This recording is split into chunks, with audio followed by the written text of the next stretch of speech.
What is up, everyone? Welcome to the channel. If you're new, hit that subscribe button. So right now I'm about to get into this video, basically taking a deep dive into the aftermath of Grove Street, what became of it. So let's get to it. Looking at the events of GTA San Andreas, it is easy to see that Grove Street Families has had some difficult times in its history. Nevertheless, in the case of the GTA part from 2004, the gang always got back on track, which is why it managed to stay on the criminal map of the city. Unfortunately, when we go to Grove Street in GTA 5, it turns out that the area has been taken over by the Ballas. So, what happened before the events we know in GTA 5 that the Greens were kicked out of there? Was it increased repression by hostile groups, or perhaps the OG of the gang decided to move out of the ghetto and start a new peaceful life? We'll talk about this and many other things in today's episode. Welcome to the Gaming Investigators channel. The original OGs died. Ryder was a buster and switched up. Big Smoke switched up too. Ryder and Big Smoke got killed. CJ left, I'm pretty sure. You know, you got the whole Vegas and San Francisco thing, so he left. And then his brother, I think it was just him and his brother left. That was all that was left of the original OG members. Without further ado, let's get to work.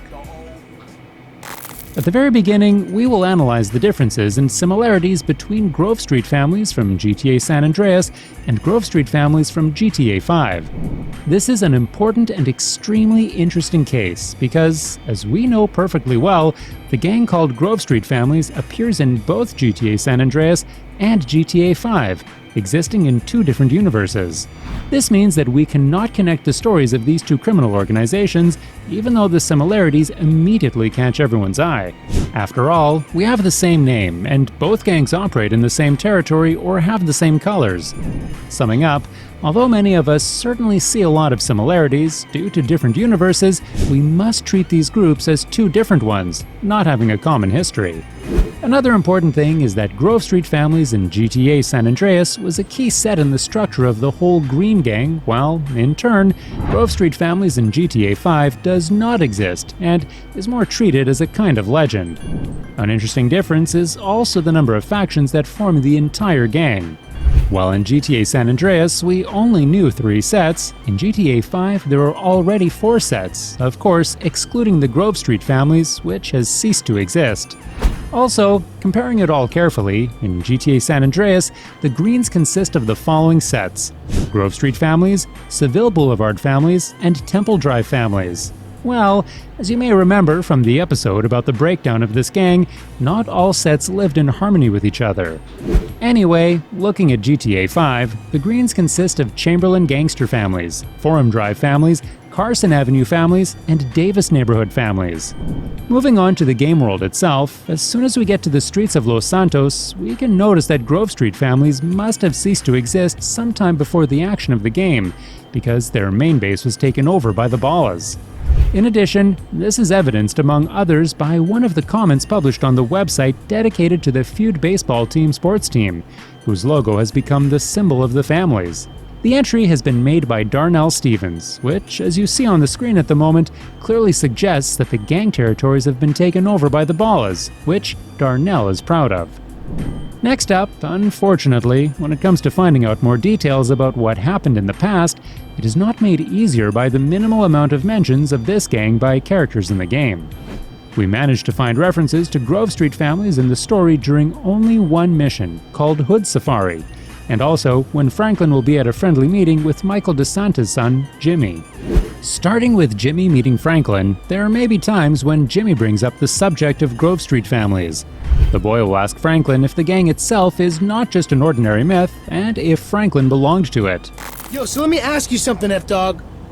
Man, it's Franklin. What? Are you Grove Street?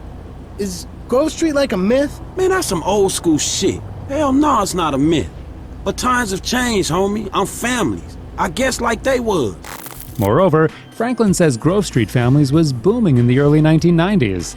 This essentially confirms our words at the beginning of the episode, which was about the similarities between Grove Street Families from GTA San Andreas and Grove Street Families from GTA 5. But things is different now, homie. Ain't like the early 90s no more, so no, you ain't living out some suburban gangbanging fantasy shit with me. What's more, according to GTA Wiki, Grove Street families allegedly owned most of the Davis neighborhood family's territories, more specifically, the areas located to the south and west. Unfortunately, we were not able to verify this, so we emphasize that it may not be entirely reliable information.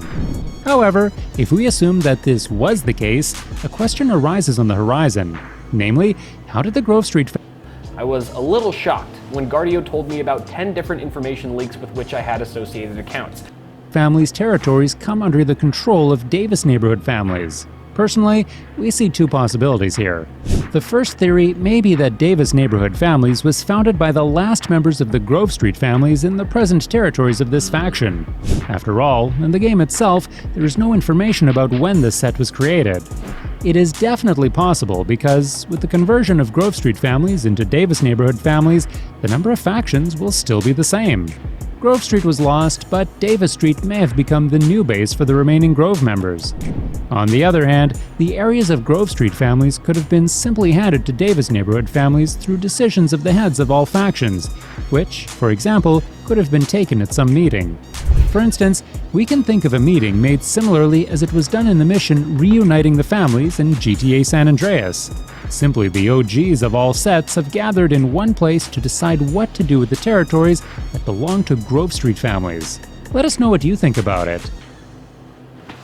While discussing the topic, it would be impossible not to mention the Hood Safari mission, where Franklin and Lamar give us some clues as to how Grove Street families ended its existence in GTA 5. The guys think that the OGs of the GSF have decided to give up their gangster lifestyle and start a new life, raise families, and so on. Not only that, there are even assumptions that many of them became rich CEOs of some large enterprises. And that's what I was saying, like, that scene right there is basically when when you're able to go to San Francisco. We even have a reference to it in GTA 4, but we are unable to rely on this curiosity while not forgetting about the rule of universes in the GTA world. However, returning strictly to the conversation, in our opinion, there are reasonable assumptions that Franklin and Lamar spoke about the GSF members becoming successful because they referred to their situation and the great desire to leave the ghetto and achieve something more in life. Additionally, this option pairs nicely with Darnell's post, which can be linked to the fact that, perhaps, Grove Street families literally gave up their territories, leaving them without any fights. Although it may seem that the abandonment of the gangster lifestyle is somewhat pointless, especially considering that GSF was a real power compared to other factions of the Greens, therefore, it can be assumed that other factors may have contributed to the collapse of the gang. For example, one of them could be the sudden death of most of the gang's OGs as a result of gang wars. After all, Grove Street and the Ballas feuds lasted for many decades, so it is quite logical that the chance that Grove Street OGs have suffered in such battles is quite big. As a consequence, there was a shortage of people who would take control of the gang and manage it properly. To make a long story short, the gang could not be managed by more responsible people, which could lead to the collapse as a result of bad decisions. Another factor that contributed to the disintegration of the Grove Street families, in our opinion, may have been the numerous attacks by the Ballas. Here, in contrast to the loss of bosses we talked about a second ago, the gang may have lost a large number of its soldiers as a result of raids by opponents. Although Grove Street was at the top of street gangs in Los Santos, it is possible that the gang had its moments of weakness, where one of them was so big that it wouldn't let them get up later. And the last reason we want to mention to you is a reference to a rather unusual situation. It is about an American gangster, Gregory Scarpa, who was the capo regime of the Colombo crime family. The man known as the Grim Reaper was undoubtedly a fairly well-known person in the criminal underworld. Unfortunately, as it soon turned out, in 1994, Gregory died in the hospital for a rather unexpected reason: complications related to AIDS infection. Referring to this story, we believe that this virus may have indirectly contributed to the collapse of Grove Street families as well to a smaller degree. With members willing to exchange their ladies, it is no wonder that the risk of infection was increasing, and since AIDS treatment was not of some high level in those years, it usually resulted in death for those infected. Of course, we don't think it had such a big effect that the entire gang disappeared from the map, but certain individuals may have suffered from it. Finally, at the very end of the episode, we think that it would be a sin not to mention the brilliant curiosity from the Hood Safari mission. There is a good chance that at some point we will meet 3 men riding bikes in this mission. It is impossible not to notice that they are hellishly similar to the main characters of GTA San Andreas. This is obviously a very cool Easter egg related to the Sweet and Kendall mission from GTA San Andreas. Probably many people, after seeing this curiosity, had the question whether these characters can then exist in GTA 5. But, here again, the principle of the universe in the world of Grand Theft Auto forces us to exclude this possibility. As for the topic of today's video, be sure to watch the episode about the breakdown of Grove Street families, which is displayed on your screen. For now, we'll see you in the next episodes. Take care!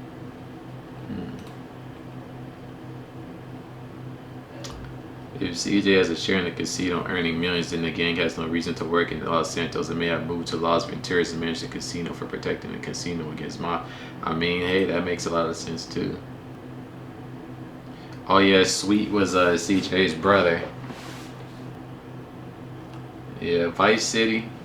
It'd be interesting if they made like a movie, but I don't know how that would turn out. But that would have been interesting too. Make like a little movie to tie up all the loose ends.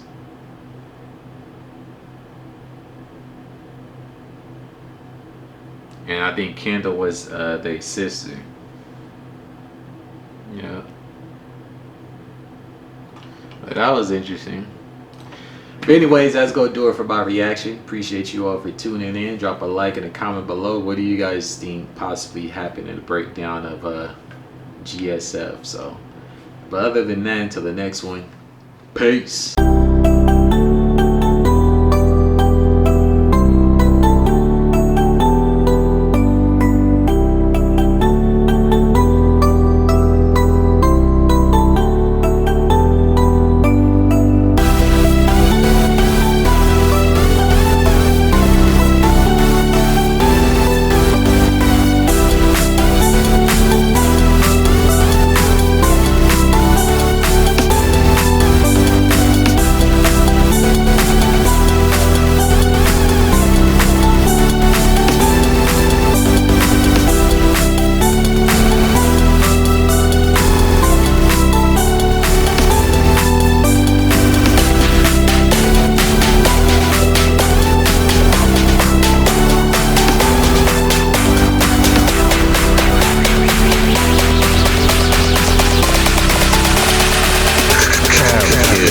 CKO.